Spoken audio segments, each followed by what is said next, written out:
ஈரேழு ஜென்மங்கள் எடுத்தாலும் உனை சேருவேன். வேறாரும் நெருங்காமல் மனவாசல் தன்னை மூடுவே.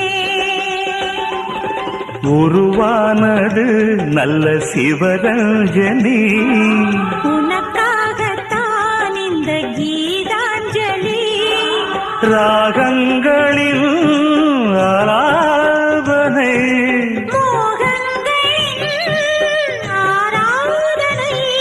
உடலும் மனமும் தழுவும் பொழுதில் உருகும் ஒரு ஜீவன்தான் உன் பாடல்தான் ஓயாமல் இசைக்கின்றது.